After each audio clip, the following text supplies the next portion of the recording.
Trecho do livro Como Criar um Novo Eu, de Joe Dispenza. As nossas memórias compõem o nosso ambiente interno. Antes de começarmos a falar sobre como pode perder essa mania de ser assim, quero apelar ao seu bom senso durante uns instantes. Como começou esse hábito de pensar e sentir repetidamente da mesma maneira? Só posso responder a essa pergunta falando sobre o cérebro, o ponto de partida dos nossos pensamentos e sentimentos. A atual teoria da neurociência diz-nos que o cérebro está organizado de forma a refletir tudo o que conhecemos no nosso ambiente. Toda a informação a que fomos expostos ao longo da vida, sob a forma de conhecimento e de experiências, é armazenada nas ligações sinápticas do cérebro.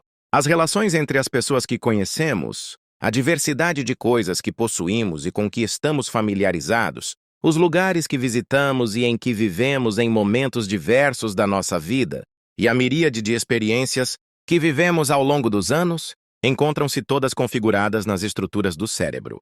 Até o vasto conjunto de ações e comportamentos que memorizamos e reproduzimos repetidamente ao longo da vida se encontram impressos nos intrincados sulcos da nossa massa cinzenta. Consequentemente, todas as experiências pessoais que vivemos com pessoas e coisas em momentos e lugares específicos são literalmente refletidas no interior das redes de neurônios, células nervosas, que constituem o nosso cérebro. Que nome coletivo damos a essas memórias de pessoas e coisas que vivemos em momentos e lugares diferentes da nossa vida? É o nosso ambiente exterior. Na sua maior parte, o nosso cérebro é igual ao ambiente, um registro do nosso passado pessoal, um reflexo da vida que temos vivido. Durante as horas de vigília, enquanto interagimos com os diversos estímulos do nosso mundo, o nosso ambiente exterior ativa vários circuitos cerebrais.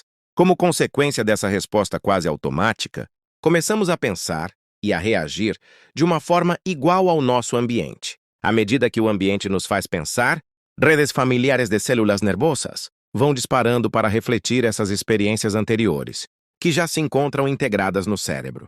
No essencial, pensamos automaticamente através de formas familiares que derivam de memórias passadas. Se os seus pensamentos determinam a sua realidade e se continua a ter os mesmos pensamentos, que são produto e reflexo do ambiente, então continuará a produzir a mesma realidade dia após dia.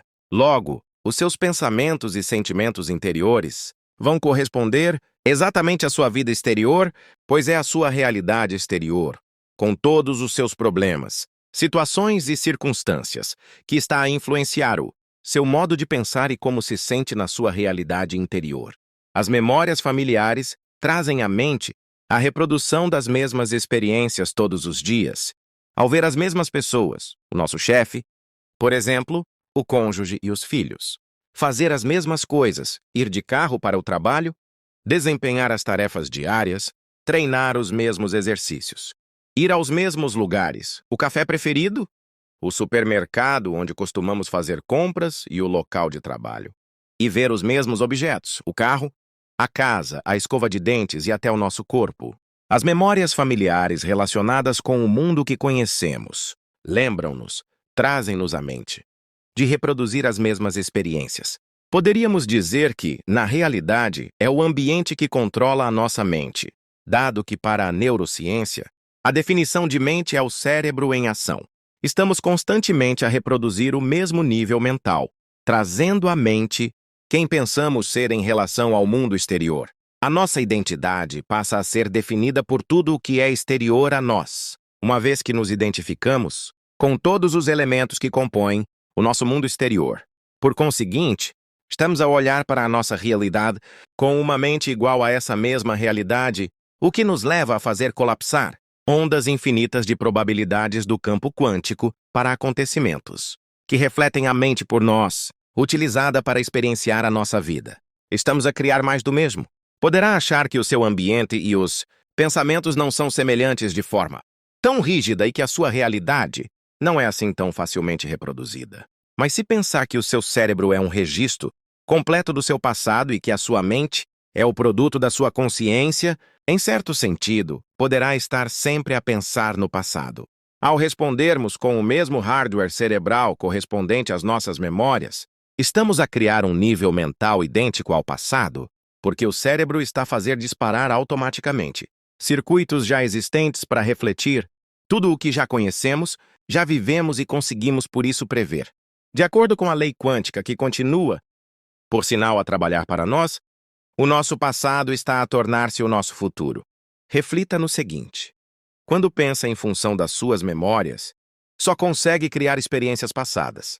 É como se tudo o que é conhecido na sua vida fizesse o seu cérebro pensar e sentir-se de maneiras que lhe são familiares, criando dessa forma desenlaces reconhecíveis e reafirmando constantemente a sua vida tal como a conhece.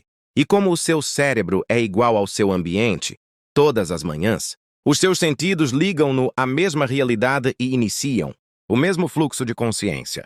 Toda a informação sensorial que o cérebro processa a partir do mundo exterior, ou seja, ver, cheirar, ouvir, sentir e saborear, faz-nos pensar de forma igual a tudo o que nos é familiar.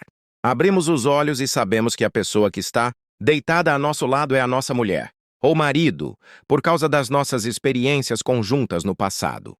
Ouvimos ladrar à porta do quarto e sabemos que é o cão à espera de ir à rua. Temos uma dor nas costas e lembramo-nos de que é a mesma dor que sentimos ontem. Associamos o nosso mundo exterior e familiar a quem achamos que somos, recordando-nos de nós próprios nessa dimensão, nesse tempo e nesse espaço particulares. As nossas rotinas a ligar-nos ao nosso eu do passado, o que faz a maioria das pessoas todas as manhãs, depois de se ligar à realidade através dessas lembranças sensoriais de quem é, onde está e assim por diante.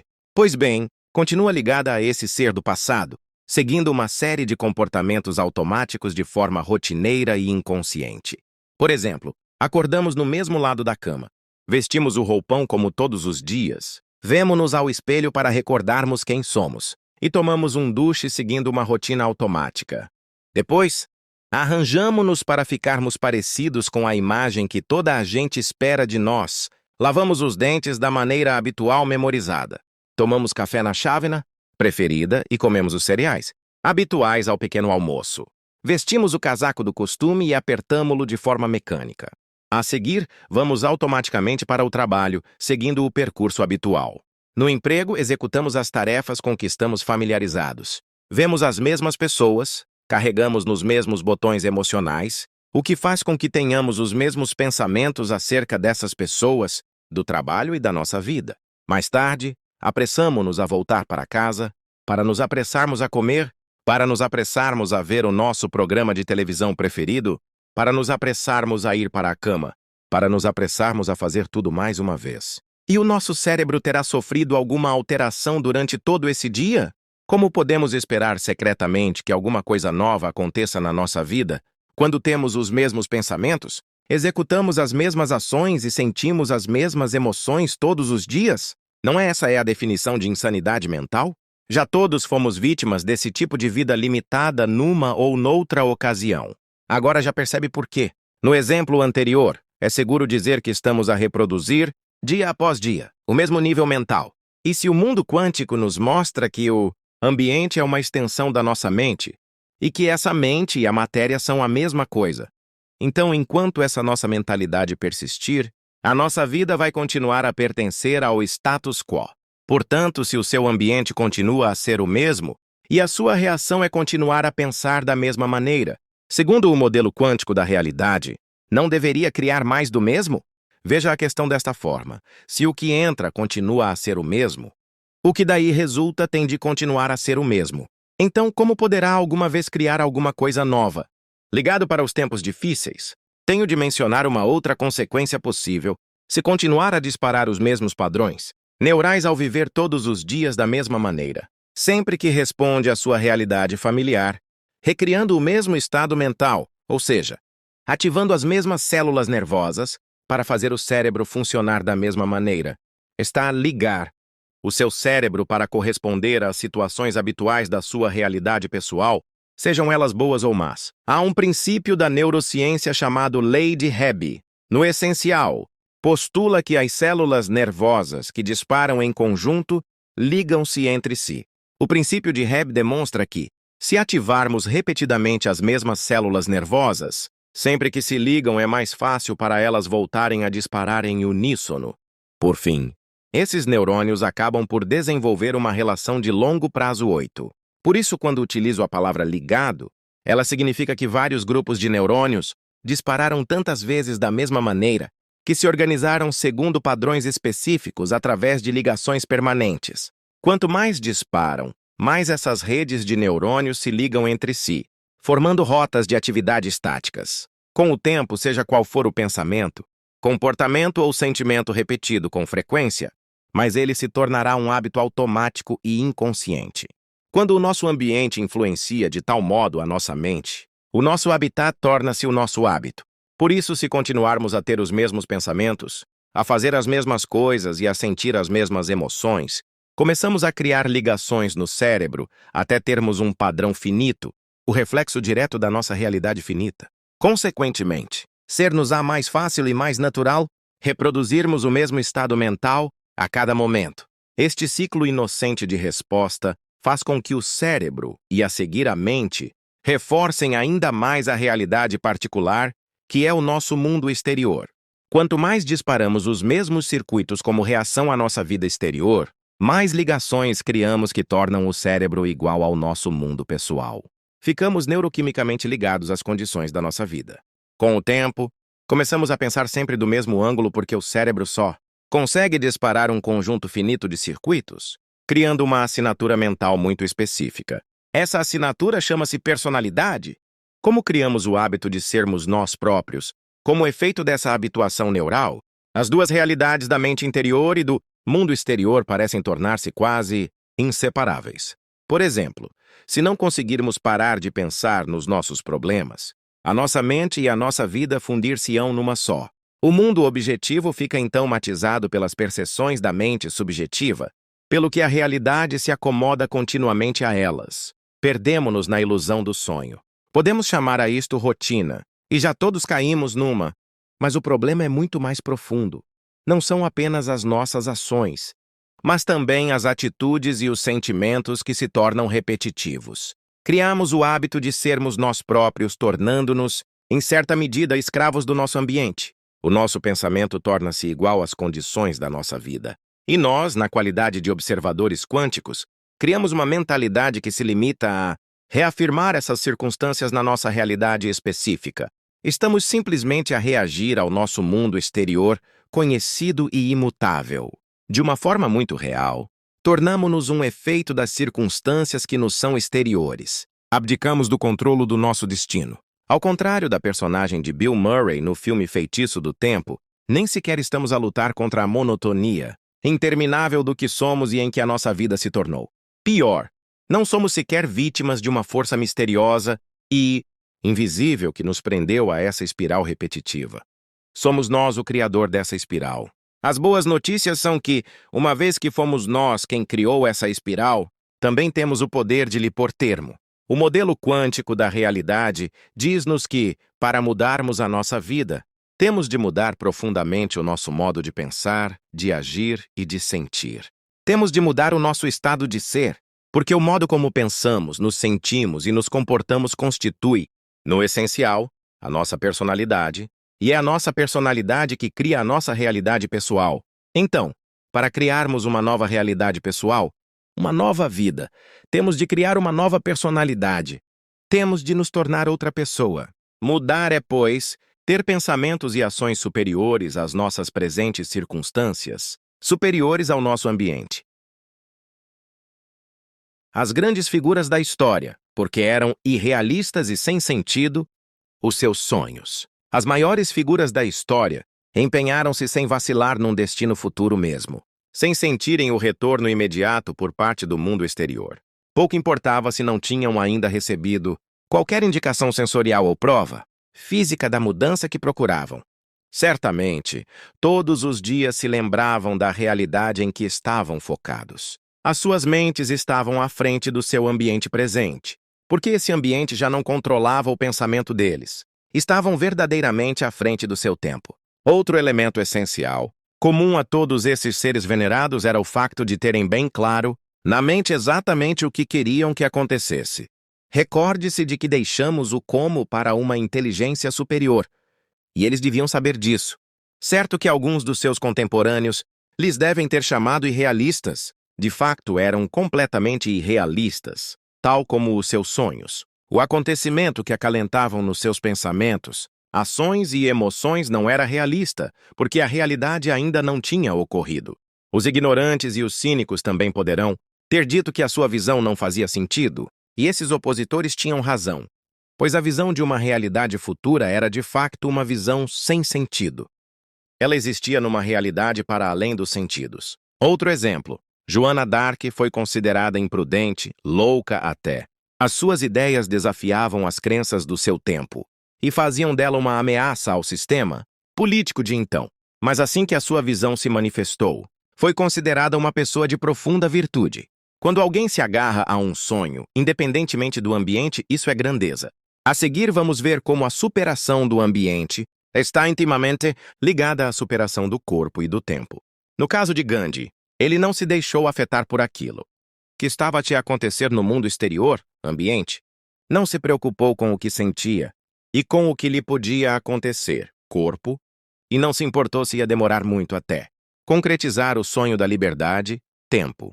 Ele sabia simplesmente que todos esses elementos acabariam mais tarde ou mais cedo, por ceder às suas intenções. Será possível que as ideias das grandes figuras da história se tivessem desenvolvido de tal forma no laboratório dos seus cérebros a ponto de eles as sentirem como se já tivessem acontecido? Conseguirá também o leitor mudar quem é unicamente através do pensamento? O ensaio mental. Como os nossos pensamentos se podem tornar a nossa experiência. A neurociência provou que podemos modificar o nosso cérebro.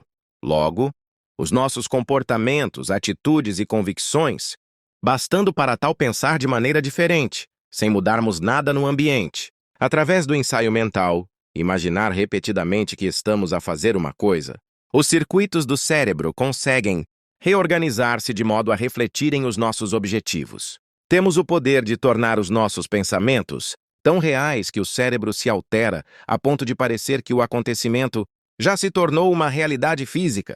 Podemos modificá-lo de modo a estarmos à frente de qualquer experiência real no nosso mundo exterior. Eis um exemplo. Em Evolve Your Brain, falei de como os participantes de uma experiência que ensaiaram mentalmente exercícios de piano, com uma só mão durante 2 horas por dia, ao longo de 5 dias, sem nunca chegarem a tocar nas teclas, apresentaram praticamente as mesmas alterações no cérebro que os participantes que executaram fisicamente os movimentos dos dedos no teclado de um piano durante o mesmo período. 9. As ressonâncias funcionais do cérebro demonstraram que todos os participantes ativaram e expandiram grupos de neurônios na mesma área específica do cérebro.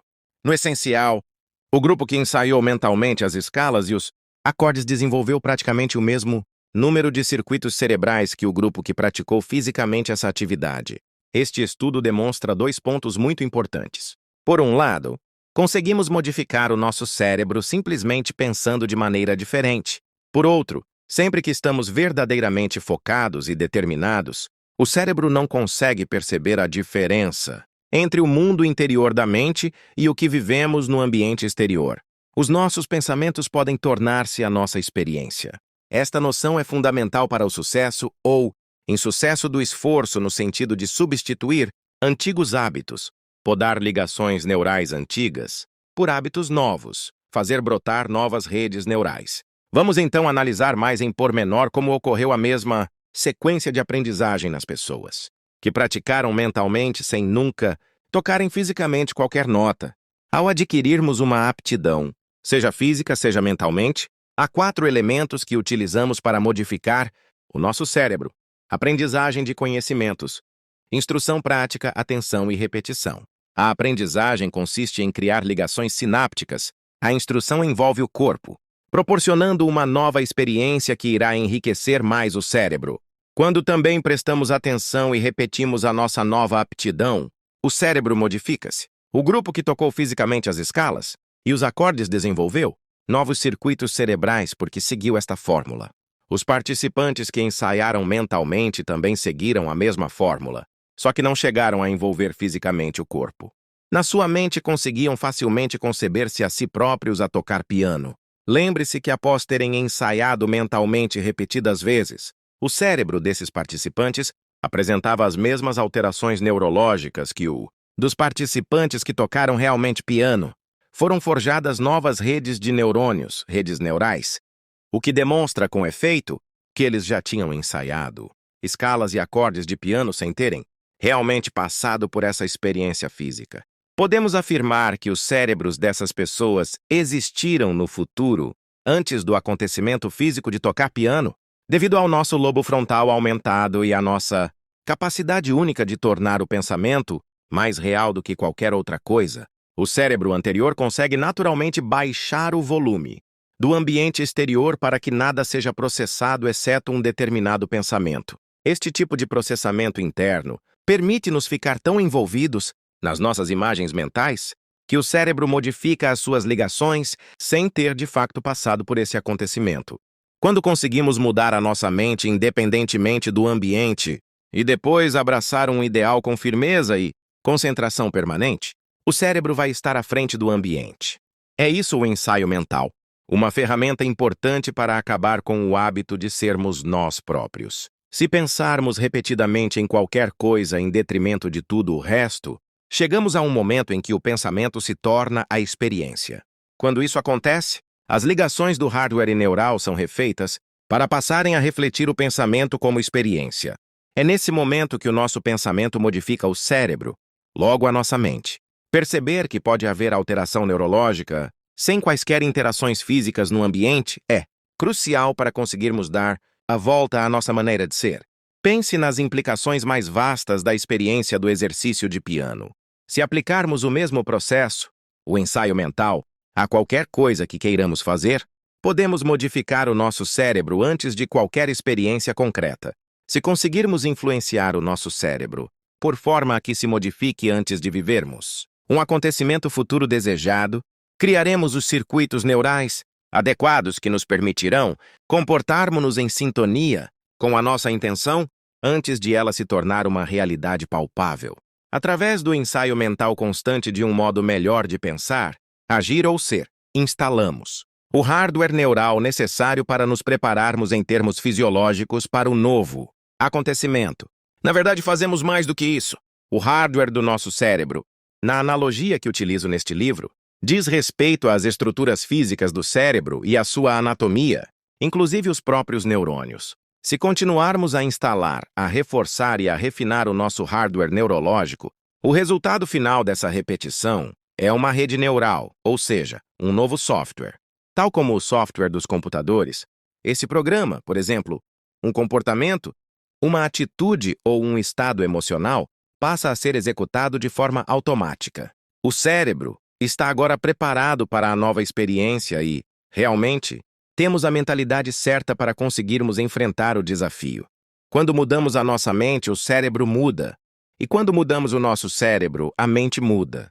Por isso, quando chegar à altura de demonstrarmos uma visão contrária às condições do ambiente que nos rodeia, é bem possível que estejamos já completamente preparados para pensar e agir com uma convicção firme e inabalável. Na realidade, quanto mais formularmos uma imagem do nosso comportamento num acontecimento futuro, mais fácil será pormos em prática um novo modo de pensar. Afinal, é ou não capaz de acreditar num futuro que não consegue ver nem sentir, mas no qual já pensou tantas vezes que o seu cérebro se alterou a ponto de parecer que esse futuro já aconteceu, antes mesmo de o acontecimento físico ocorrer no seu ambiente externo? Se sim, o seu cérebro deixou de ser um registro do passado e tornou-se um mapa do futuro. Agora que já sabe que é capaz de modificar o seu cérebro se pensar de modo diferente, será possível modificar o seu corpo para parecer? E também ele, que já passou por uma experiência, antes das circunstâncias pretendidas se tornarem realidade? Será a sua mente assim tão poderosa?